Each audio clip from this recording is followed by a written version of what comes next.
Recognize your life, Mayor Zoni. Thank you, Mr. Brown. Mr. Brown, as has been discussed briefly, the Pipeline Hazardous Materials and Safety Administration is required by law since 2020 to hold a gas pipeline advisory committee meeting on the class location rule. My first question is, have you been directed by the Biden administration to delay or not to convene the advisory committee? No, ma'am. My next question is, why haven't you convened the advisory committee to address class location? Because we were triaging the numerous mandates from the 2020 Pipes Act.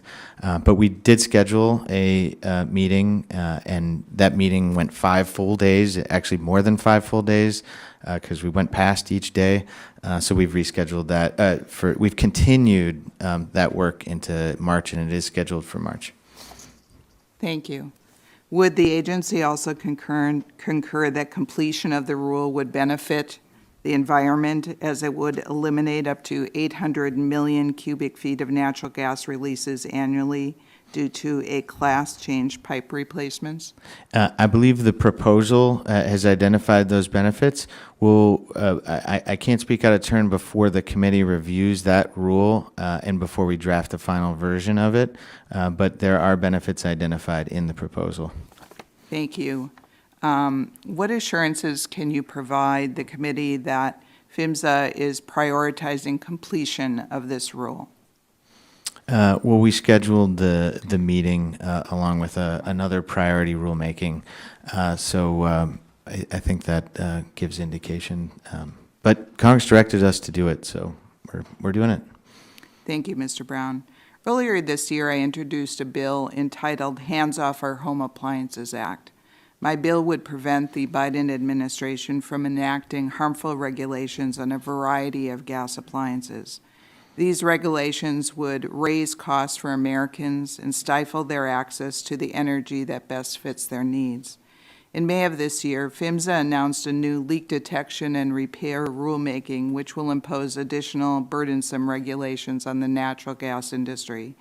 How can you ensure that this round of regulations isn't an attempt to limit Americans' access to natural gas? Well, there was actually a lot of consensus around the provisions in this proposed rule from industry and environmental stakeholders, safety stakeholders in our initial public meeting. So I think there's definitely some debate on some provisions in this rule, and so we'll continue that debate. But I hope that provides some assurance that this was a directive from legislation signed into law by President Trump that we are carrying out. There's a lot of consensus around the rule, and then there's questions about provisions, but that is part of the rulemaking process. We welcome your feedback. I've certainly heard the feedback today that there's a lot of interest both sides of the aisle in this rulemaking, and so we will try to develop the rule that comports with Congress's directive and mitigating safety and environmental risk, which I believe everybody in the room is focused on. Well, thank you, and I hope that there is some consensus, you said, but obviously there's, in other areas, not consensus, and I hope your administration and your department does not target natural gas, as I believe the current administration is doing, and I'll yield back. Gentlelady yields back. The chair recognizes the gentleman